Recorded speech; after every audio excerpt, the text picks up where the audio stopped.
Very good morning, friends. So we are back again, and today, as discussed, the previous lecture, we discussed about the Mother's Day. Why it has been called as a Mother's Day? That was known as the title justification. So whatever, see, why we discuss about this title justification? Whenever you do any piece of writing, whatever you have written, either you write the heading first, the title first, and based on that title only, it should your writing should rotate, or whatever piece you're writing, or whatever you have written, based on that you put up a title. So you see, the other way is a very difficult object. Once you have a title, your mind gets focused and you start writing on that. So you should not deviate. If it is talking about the Mother's Day, you should not start talking about the Father's Day. You should not bring in other paraphernalias about Mrs. Fitzgerald's Day, about Mrs. Say George or Pearson's Day. You need to get focused only on the particular topic that on which we are talking about. So that was what basically we had discussed, was about in a nutshell about your the title justification.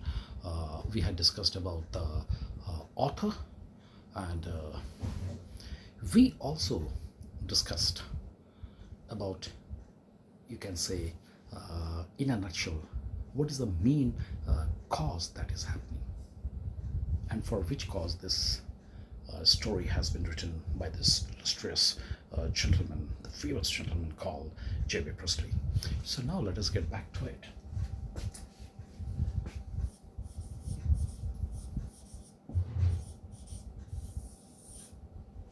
Mother. Oh, this red, sorry, I used the red pen. Now the word mother is one of the most important case studies,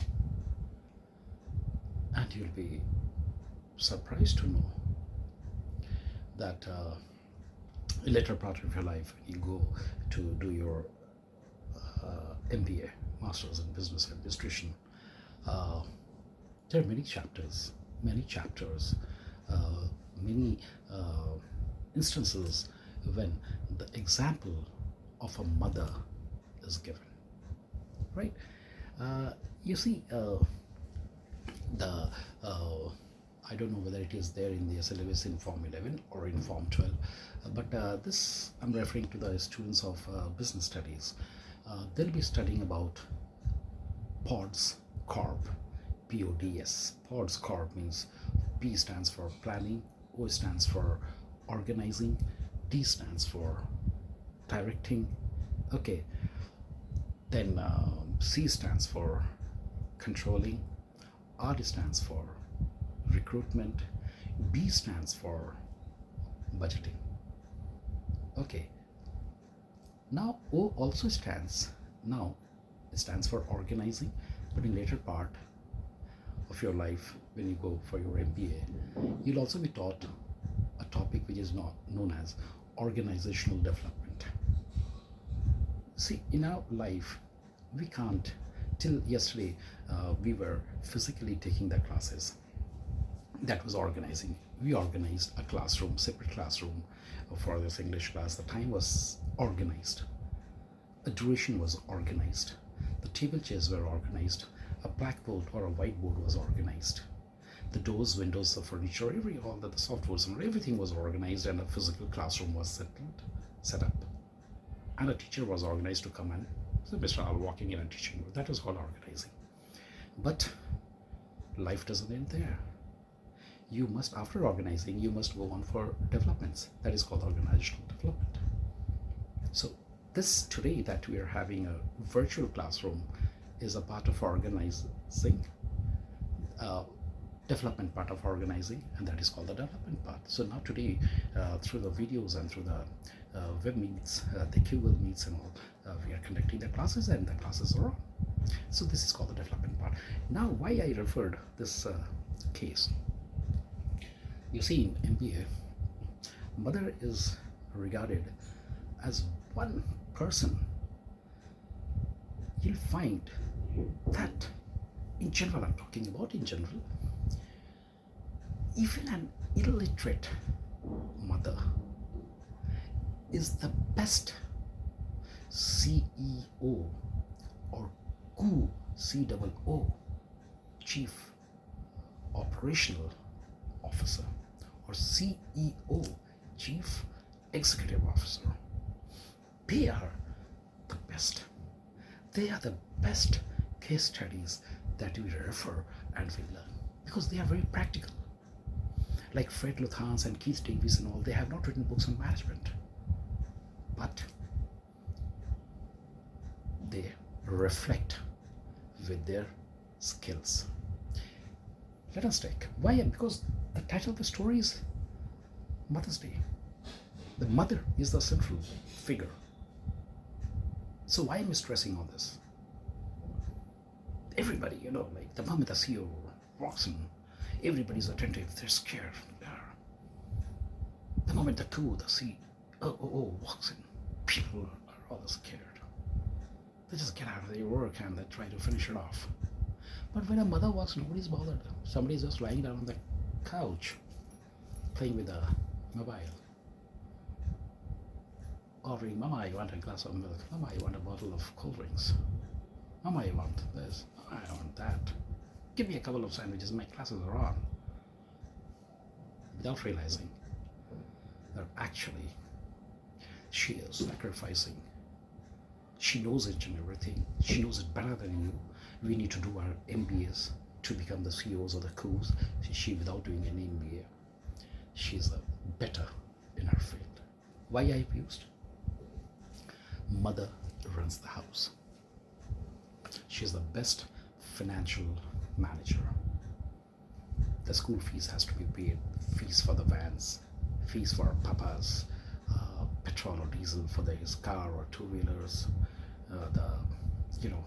so many other, the groceries has to be brought, the milkman, the maid, blah blah, the gardener, so many. She knows. She's a very good financial. Why I use the word finance? I didn't use the word accounts, because finance is the complete gamut of your money. Correct? The planning. In this thing comes budgeting, in financial budgeting as well as costing. Why budgeting? She knows that the budget to run a house for a month is this much. That is called budgeting. She knows the budget. See, the papa says, okay, you take this money and run. Gives her, sorry, I need this much of money. So he's very focused. And the moment the papa says, why you need so much of money? Fingertips, she'll tell you the details, analytical details, why I need this much of money. So she's a very good budgeting manager. Control. She knows where to control.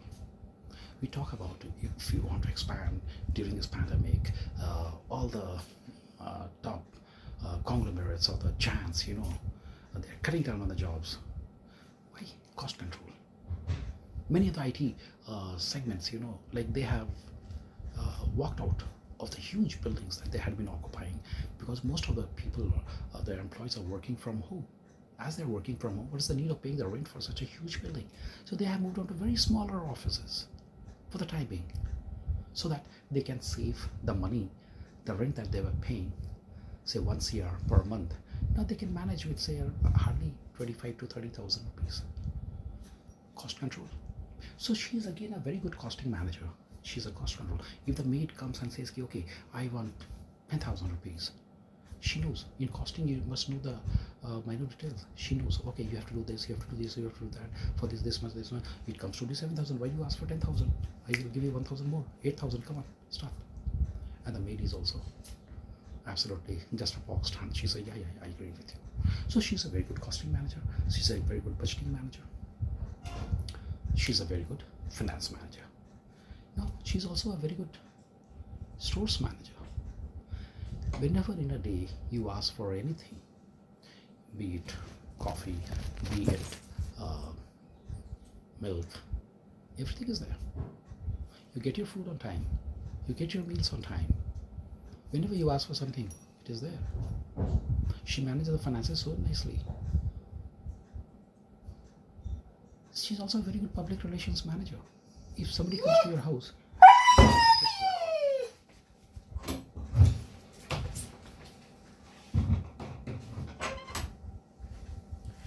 Sorry, that was my dog. She's a very good public relations manager. If anybody comes to your house, she takes care of them. Be it your relations, be it some social things, she takes care of it. And the result is everybody wants to come back. So if you look at it, planning, she plans out so well. The education part, the marriage part, the settling part, the planning is all done. So when we look at a mother, she's a walking example of a good chief executive officer. But only the difference, as she doesn't possess the qualification, as she doesn't sit, she has a very good, fantastic office in the house, no take-out table, okay, and no like buzzers, she buzzes and somebody walks in, the son walks in, yes mama, what I can do. She doesn't bosses around in the house. She's taken for granted. Whereas the CEO in the office, he commands respect like anything. So when you look at a mother, she's a bundle of talent. She's a bundle of unique talents, inbuilt talent. But in spite of that, we take her for granted. Another aspect that story has tried to convey. In today's world, if you ask anybody to come and work for you, they ask for remuneration.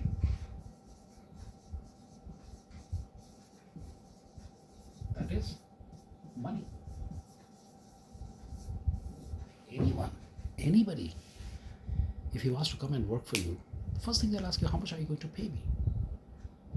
And if you say, I'll pay you this much, you say, sorry, my rate is this much. If you give me this, I'll do it for you. Otherwise, I'm extremely sorry. I'll buzz off from you. Right? No money, do work. Whereas a mother, she works for 24 hours into 7 days a week, into 365 days a year. 24 into 7 into 365 without any remuneration. She does it with her happy face. She's contented. She doesn't ask for money, no remuneration. She's very happy with the role that she occupies in the family. Just because she doesn't ask for any remuneration, what happens? People take her for granted. So that's why there's a saying, my dear friends, in this world, never try to get anything for free. If you get anything for free, you'll never ever realize the value of the money. And similar thing goes, a very important aspect I'll tell you. Most of us are very, very fond of pets. Sometimes we get it as a gift. Sometimes we get it. Now what happens? Those pets, normally, not for educated people and the genuine pet lovers. I'm talking about the general masses. Normally what happens, as they got it for free or as a gift, or after some days, just like any other toy, they get used to it, fed up with it, and then the poor pet is left all alone on its own to fend for itself. But if you buy a pet, you'll keep loving it throughout your life. So nothing in this life is in fact respected if it is for free. The moment money is attached, people feel the bang, the pinch, and the word respect is actually stirred and taken out of you. Mother does it for free, nobody pays attention or respect to her. Now getting back to it. The father, George Pearson, lord of the house, male member, male chauvinism, male ego. I'm the breadwinner of the family. Every day I have to go to work. I work for 8 hours. Oh my God, I do such a lot of work. I carry the burden of the house on my head. After 8 hours when I come back, please, I should be left at peace. Once I am home, I must relax. Then I must go out and socialize with people.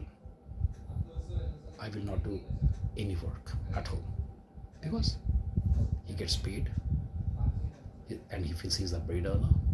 And the entire burden of the house, the children, the wife, the relations, everybody in this world is on his shoulders. So I call it as a pseudo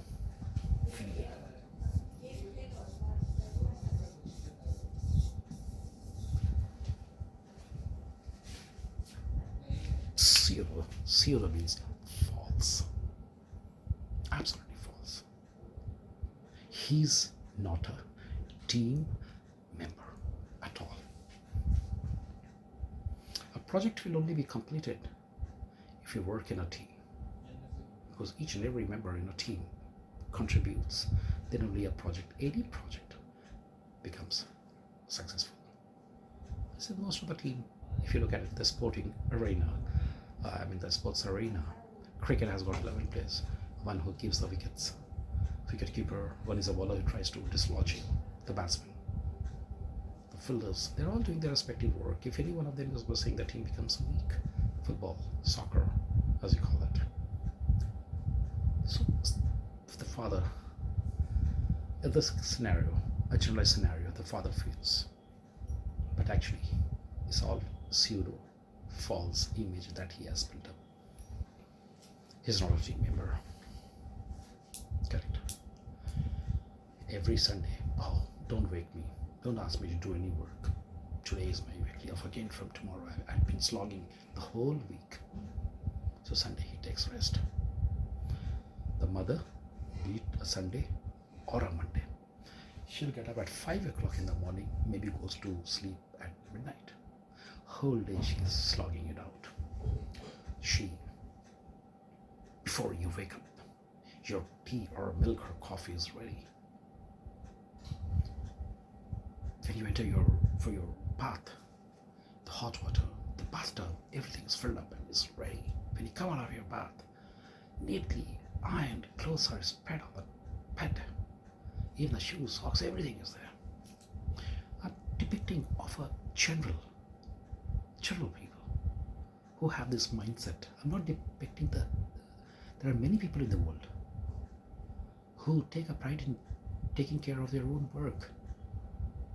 But general I'm talking about. Similar thing happens with the children. If the bag is not ready, you say, come on, because of you I'll be missing my class, I've got a test in the this, blah blah blah, I'm going, and then moody, see the 10 type things. The daughter. So before you get ready for your school, your bag, your tiffin, your lunchbox, everything is ready. The mother is there. Mother ensures that you are right on time before your bus or the van comes and picks you up and takes you to the school. When you enter home after your work or after the schools, everything, go and have a wash and all. She'll be behind you. Even if you say, Kanya, what is this? I just came back home and you're telling me nothing doing. Go and have your wash in spite of all those barrage, from the children or from the husband.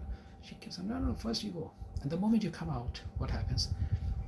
Freshly cooked meal is ready for you. Warm meal is ready for you. You have it. You want to lie down? The bed is absolutely ready. You get up, you want to sit, watch TV, everything is ready. You get spam. So if you look at it, the whole day she is working. And for her, there is no Sunday or Monday. There is no Diwali holidays for her. There is no Christmas break for her. Nothing. No summer vacations, no winter vacations. She goes on working throughout her life.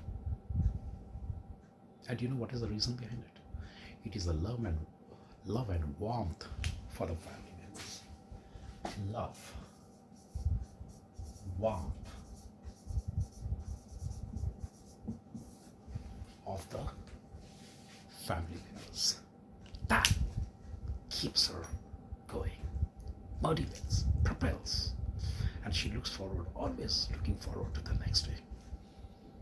Some of the students, tomorrow I have to submit my class, or early in the morning they'll get, Papa, Mama, my stomach is paining, I will be able to go to school, I need a medicine. But for the mother, even if she is not well, if she takes a break for a day, the whole world becomes topsy-turvy in the house. The food is not served in time. You're not ready for your work. Everything comes to a standstill. Everything comes to a standstill. And you start missing. By the time only half the day has passed, you start counting how you're feeling now, how you feel. It's no, no, no, no, no, no. It's not your concern for the mother. But actually you're fed up managing the affair only for a few hours. You want her to be on her feet so that you can relax and she can again get back to work. And she does it without even a hiccup. She completes all the work. A mother, the word itself. A beautiful book has been written by Maxim Gorky, Mother. Some of you, if you'll get a chance, must read that book. It's lovely, world famous novel. Mother actually is a word which requires a lot of respect. A lot of respect. Even you spend your whole time, you won't be able to repay. The word repay is a difficult word to do what a mother has done for you. But as I told you, getting back to the scenario, she's never given a due respect. Say for example,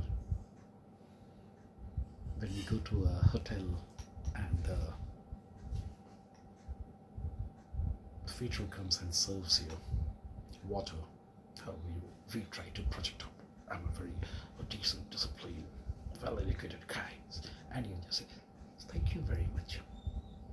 The waiter comes and serves the place for you. Thank you very much.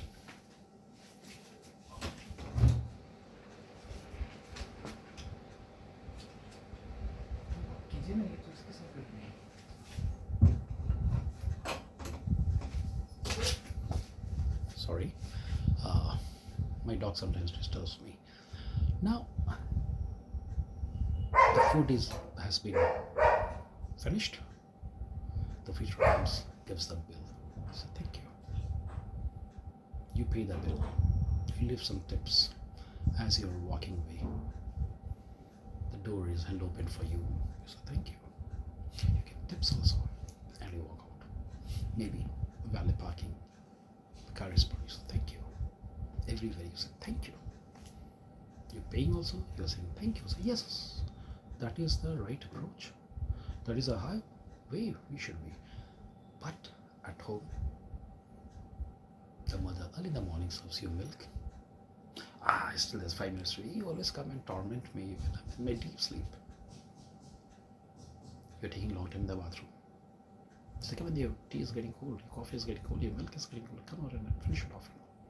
Hey, you're tormenting me. I can't even have my bath in peace. Instead of appreciating what you're doing, you're coming up with a barrage of things. No respect, no etiquettes, no manners at home. Nothing for this lady who's doing so much for you, sacrificing. She sacrifices her life. She sacrifices her ambition. Maybe even before marriage, she must have been a girl who had lots of ambitions in her life. But that is how they are made. That is how they have been created by God, mothers. The emotions, the affection for the close ones, especially the family members, the children, is so immense in our heart that even God has melted in front of mothers. This is what this J.B. Priestley has tried to highlight. This is what J.B. Priestley, and my dear friends, I'll tell you one more thing. This is a very common feature across the world. Across the world, very common feature. And the mother, even if she was very late, a lot of guests were there at home. She went off to bed at 2 a.m. in the morning. But again, at 5 o'clock, the milkman comes and she's up on her toes. Very sad feeling. And there is no appreciation. People, in fact, instead of treating her as a boss of the house, people try to boss her. Boss upon her. Very sad. Very sad. So this is a global issue and a common issue which J.B. Priestley has tried to highlight in this story. But very fortunately, my dear friends, here I would like to add something. The world has progressed. What it was way back when the story was written. Unfortunately, still many countries and in many places, many households, this thing still continues.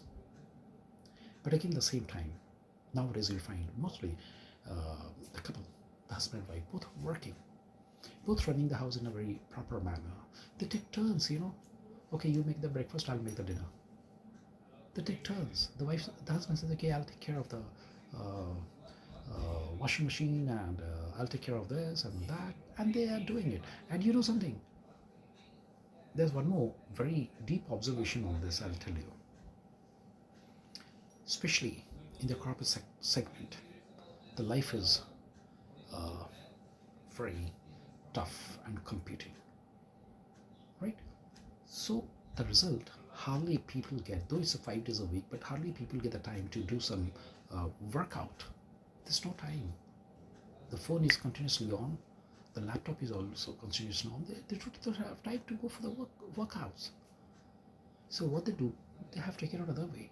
That if we do some household work and all, that it also acts as a workout. So many people, many couples nowadays, not only in India, around the world, they have been doing it, and they have been taking care. Today, I'll drop the kids or the children to the school. When you are returning, the wife picks them up and comes home. It's like that. Mutual understanding. Because educated, the male chauvinism also has taken a dip. They have also realized that women, it's only the word, it's only in the word, but actually they are also human beings. They might be much more superior and intelligent than the husband. Maybe the husband is just working as a manager. The wife must be a CEO of a company. It doesn't matter. It doesn't matter. So it has already started, but still we have to take care so that the situation goes away and we are able to give her the proper place that she deserves. This is the main theme, and this is the message that J.B. Priestley has tried to convey to us, that she is unique in this world. She is absolutely unique. But remember your childhood. Who is to get your homeworks done? Your mother. Remember, when you needed to go to a party, you knew that if I go and tell the father will just say, you're lost. It was the mother who managed. You went. You wanted to buy something. Who managed? The mother. Everywhere it is mother. But once you grow up, you think that you know more than her. No, will never. She only tries to ensure that, okay, I'm a fool. You have grown up, you know better than me. And when she says, yeah, it's like that, it's news to me. She's only trying to ensure that you are happy and you feel happy and satisfied. When she says, okay, I don't know, I have learned something new. In fact, my dear friends, even she was like you one day. Even she is educated. And maybe she knows better than you. But she doesn't want to hurt your ego or pride. She goes by whatever you, or digest whatever you tell her. So this is the message that the story has tried to convey to you. And again, as a comparison, about Fitzgerald and the Pearson family. Okay, they have made a comparison. Fitzgerald was an independent lady. She wanted a name for herself, whereas Pearson's family, the housewife, the lady, as she was not getting the proper treatment, she was very annoyed. But just because she is a housewife and she is not being given proper treatment, I think the family members must learn a lesson in their life so that they will start treating her with utmost care. So the last lecture on this topic will be about the story from the textbook, and with that we'll finish it off. Maybe we'll do some few different case studies so that absolutely you settle down with this story. It's a lovely one, and as I told you, please understand the story, because tomorrow y'all will be the ambassadors of this cause. your generation, even if your generation can make 10% difference, then the next generation another 50% difference. You know what will happen? Slowly, slowly, the world will change, and maybe one day we will, they will receive all the respect that she deserves. So, with this, we come to the end of this today's topic. We come back, meet again for the last lecture. That is a story from the text. Then, so long. Then, take care. Stay safe. Stay home. Go through the lesson. We meet again. Das Vidanya. Thank you.